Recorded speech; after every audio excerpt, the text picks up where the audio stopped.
Chapter 1. Prologue. She could smell him from a mile away, drunk with alcohol and the way his voice slurred when he sang one of Don Williams' country song. I will like to see you again. It always made her cringe. It felt like nails being pulled at the hard surface of her mind walls, as every words came with it the thought of what is about to happen. She laid on her bed, counting his footsteps, 1, 2, 10, 15, knowing that when it got to 30, he would be at her door, and another 10 steps he would be at the foot of her bed, calling her name as he sings, Alexandra. My sweet beautiful girl, I would like to see you again, adding it to the words of the original song, thus distorting it. She could hear him stagger and laugh at his own silliness. She could hear the bottle he held always in his left hand hitting the wall as he climbs the staircase, every step making a sound due to the crocking sound of the almost broken steps. 20, she counts. His breathing is hard, heavy. He is a weighty man for his age, but it doesn't matter, neither does it stop him. 25, she continues. His faint footstep is getting closer to her door. She looks away from it, knowing at any time now he would push the unlocked door open. He is the reason her door is never locked. He is the reason there are no hide and seek games done in the house with a clear mind. The only time the game, hide and seek, is done is when he wants it to. And she was always the hider and he the seeker. Run, my sweet Alexandra, run and I will come find you. Go to the darkest and the loneliest places, go run and I promise to come find you. He says to her. But, she learnt too early too soon what his little games were, and it wasn't for someone her age, especially when he tells her to sit and be quiet, and never to scream even if it hurts, and it did. It hurt for days. 29. She whispers. She could tell what he is doing now. Uncorking the gin he has in his hand, throwing his head to the back as he tips the entire contents into his mouth. Then he would choke as some spring out of his mouth, trekking to his jaw and mingling with the dirty beards that had spread with an unkempt bush evenly across his face. Despite him choking, he wouldn't stop drinking until all is down his large throat. Coughing again, he would belch, so loud the cat which always sleeps at her balcony window would turn its head in anger, wondering why higher animals wouldn't let lesser animals like them have a good nap, having no idea how many lives they had had to live for one night. 30. She whispers. He kicks the door open and staggers in. Alexandra, my sweet beautiful Alexandra. I would like to see you again, he hiccups, and then belches again as he laughs. She lays still, as one who is asleep. But they both know she isn't. He had told her once, that he likes the pretend game, and that pretend games makes Daddy happy. It makes Daddy and his little boy happy. She had asked him once who his little boy was. She wished she hadn't asked, because he had made her close her eyes with a cloth, then he had taken her hands and he had asked her to touch it. He told her to touch whatever she felt and then whisper to it. She did, she felt it move and in fear. She had screamed, snake. Snake. Backing away from it and screaming out her lungs. Daddy snake. She wailed even with her blindfold on. Mother had come, and asked her why she was screaming after removing the blinds from her eyes. She hadn't seen him nor the snake. She felt Daddy had hidden the snake or the snake got scared and disappeared, and carried Daddy too. She had told her mother, snake took Daddy. She cried, snake took Daddy. Her mother had laughed, have you started seeing things, Alexa?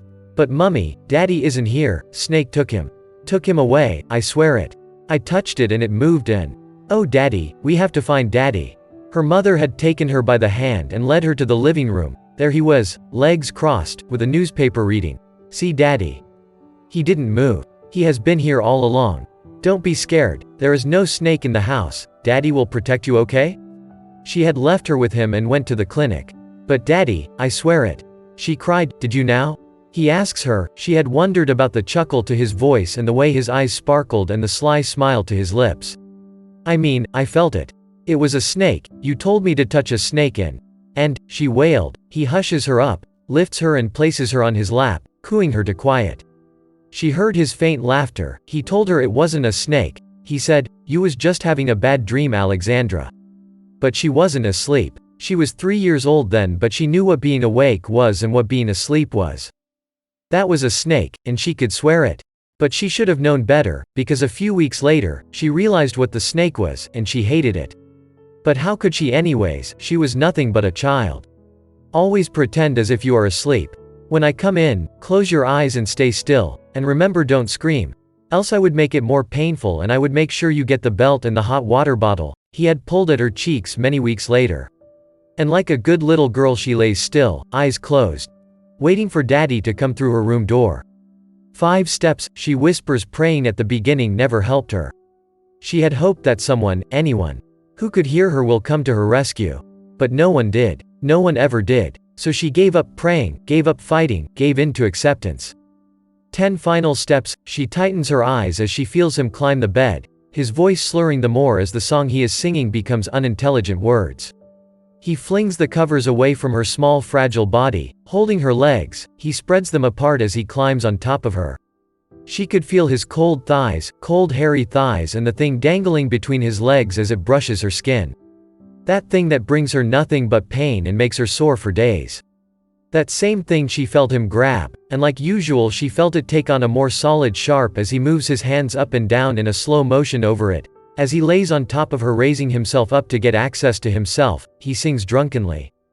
"Oh Alexandra, my sweet sweet Alexandra."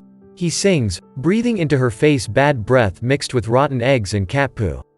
She turns her face again, bile threatening to rise up from her throat. She presses it down, sucking in her breath, both eyes shut tighter than ever. She holds onto the bedsheets. Waiting for that moment, he brings her nothing but hell, pain and misery for the entire 2 minutes and 30 seconds. "Oh my sweet Alexandra," he says. She had wondered at first if he was completely unaware of what he did to her. She had hoped that the first time was a mistake, a drunken mistake she hoped he regretted. She had hoped that the tears he had shed that night so many years ago was a cry of a broken sad man. And she had forgiven him, she had, when he went on his knees and pleaded for mercy. She had agreed not to tell anyone, not even her mother, not even her shadow. She had bled, she had been swollen, and yet she forgave him. But how do you forgive a man when night after night and night after night, that same thing he asked for mercy for was the same thing he seeked, and this time, and the times after that, and the times after that? He wasn't sorry. No, in fact, she couldn't tell anyone even if she wanted to. He beat her, he made her quiet, he made sure that no one would ever take her words against his. And night after night, he would come home drunk, he would climb up those stairs, he would sing that same song with his most horrible voice slurring as he walks, he would laugh and stagger, he would stop at her door and he would empty the contents of his gin, then with a deep breath and desire in his eyes he would come for her. 10 steps to her bed he would climb it, singing with her name and adding it to the words of the song, he would part her legs. And with a quick painful thrust he would rape her. Just like now, just like now. She is 10 years old now, yet the pain was never the same as every night he came for her it became 10 times worse than before. If someone had asked her what she knew as pain, she would have defined pain as, when the man you call father comes to your room every night, while mother is asleep or at the hospital and rapes you. She would say, pain is what she feels between her legs, inside of her when he enters her with what's better his own legs. Pain is the soreness she feels that never goes away. She would say, pain is man, and all they stand for. Yes. This was pain. Now, like always for the past few years, she holds tight to the bedsheet as he breathes heavily on her, groaning like an animal, grabbing the little folds of her small breast, grunting his desire while she lays there, biting her lips to stop herself from screaming out, letting the tears leave her eyes without making a sound. Counting the seconds till he eventually intensifies his movements and jerks until he stops suddenly, rolling off her small fragile body and letting out a satisfied sigh with his protruded body facing the ceiling, his beard sweat shining, his thighs wet and his member back to a deflated balloon in the shell of the rubber cloth it wore, a thickish creamy liquid laid at the bottom of the rubber still clinging to his member. Yet, she lays there, her core in burning flames, her insides in turmoil and her heart in pains. Night after night, he would come, and when it is over, 2 minutes 30 seconds of pain and more pain. When it is over he would roll off and within seconds he would snore, so loud that the cat who had been watching the whole show would hiss and trot away, climbing up to her safe haven where family would protect and love you, not use you. Yes, not use you. 15 years old now. She gets up, her legs shaking, her thighs dripping from blood. She walks slowly to the bathroom. There she puts on the shower and lets it run over her as she slips to the ground. Just like tonight, just like every night like tonight, while shower is on, she would sit under it, like rain, it washes away her tears, but never the pain within her legs nor heals the wounds her core has become conversant with. And when she is done crying, she would go back to bed, not beside him, but underneath it. The only place she finds peace. And in the morning, he could wake up, gather himself and leave. Mother would come and like lovebirds she would hear them laugh and talk and be happy. And she goes about her day like a normal 15-year-old girl. That's what everyone thinks. That she is perfect, her life is, her family dotes and loves her. But no one does, not her family, especially not him. He just loves what's between her legs. And if he is like that, that meant, all men wear the same. Is this not what they want? This same thing her father takes from her every night, is that not what they want? Oh, men are pain. And all they know how to do is to give us pain. She came to realize that growing up in this environment, with a father like that, with a life like this would only result in a few things. It can either make you, mar you or break you. And for her, it shaped her as it broke her too. By the time she turned 15, she had had enough. Her mother never believed her when she told her one airy night about her father. Instead she had locked her outside for 3 days and forced her to sleep on the streets for daring to accuse her father, the one who loved her the most in the world. And that was the problem, he loved her too much and with the most wrongest kind of love a man should have for his daughter. So for 3 days, she was left to the dew of the mornings and the hands of the dark and cold nights. No food, no water, nothing but her cold skin and one dress to keep her warm. It was on the that third night, she knew she had to do anything to survive. So when he approached her with a few offers, a roof over her head for the night, something to fill her starving tummy and a decent shower. She had asked what he wanted in return for his generosity since she had no money. Her body, he had said. She had a choice, stay here and die of starvation and cold. Be a prey for the lingering eyes and wondering hands, who are eager to rip her clothes off and take her body by force or accept the offer. She had a night to think about it. Live to die another day, right? When he came again, she took it. All she had to do is pretend as if she was sleeping, lie still and don't make a sound while he grunts like an animal like her father, right? There was surely nothing more worse in life than this pain, and sadly, she already had enough practice.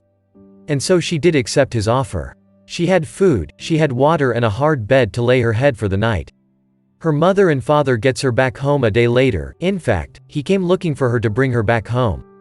He had found her sleeping under the hood of a trunk, where other homeless had suddenly made themselves a makeshift home in the cold. He missed her, he said when her mother wasn't listening after he got her into the car and gave her a pie and water to drink. I hope you had learnt your lesson, never to lie about the ones who care for you. I hope you will learn to appreciate the love we have for you, her mother had asked. She didn't answer, she remained quiet during the ride home. He had whispered to her ears when they arrived home, while her mother went up the steps telling them to come wash up for dinner. I really did miss you, my sweet Alexandra, he had whispered again and grabbed her small tush and flicked her nipple with his other hand in a quick fashion. She pauses and stares hard at him. A night with a strange man from the streets was a lighter hell than returning to the life with the drunkard and a rapist who her father was. She had had enough. So when he began to walk ahead of her, singing his song, I would like to see you again. She doesn't follow him up, she doesn't dare. Instead, she turns around and began walking away, not caring where. When she heard her name, Alexandra, come back here right this minute else you will get the belt. Alexandra. Alexandra. His voice like hands clawing at her skin even from where he stood. She covers her ears with both hands, increased her steps and soon she is running and running and running. And when she saw him running after her, screaming her name, she knew he wasn't worried about his daughter running away from home. She just knew the only reason he would never let her go was because he was going to be depressed about his sex slave who would never be there at night to play pretend and accept his pain he pushes through her legs every night. She knew. That was the reason he was chasing after her. Men were pain, and she wanted none of it. So she ran, crossing the road and jumping into a bus as it stopped to pick up passengers heading downtown. She never looked back, no, and she never had any regrets. She backed the door, going to seat at the back. She could hear him calling her name and hitting the bus's window panes. The tears that flowed out of her eyes wasn't tears of sadness, of never seeing the man who raised her and the mother who cared for her in her limitation. No, it was tears of relief, of peace, of freedom. Never to ever see them again. Yes, they raised her, but they damaged her. She risked a look, saw him standing there and reading her name from his lips. She knew that finally she was free from him, the man who had damaged her and taken her innocence from her. And maybe, she wouldn't blame them. She should blame death who had stolen her real parents from her, who had died too early too soon and left her in the care of social services, and then the Andersons had come to adopt her. Or rather she should say, the drunk rapist and the negligent mother came to make her their daughter because they couldn't have kids. Maybe God knew why he didn't want to bless them with one. Maybe he couldn't bear to see the child being molested by her father on a daily. And thus she became the sacrificial lamb. They had come for her, seen her, wanted her and had her. And he had had her in a different way, a perverted way. And she wished they hadn't, she wished he hadn't, but now, she was glad she was running away. Her life here on out may not be smooth, may even be worse off. But it was way better than the life she was living right now. To be continued.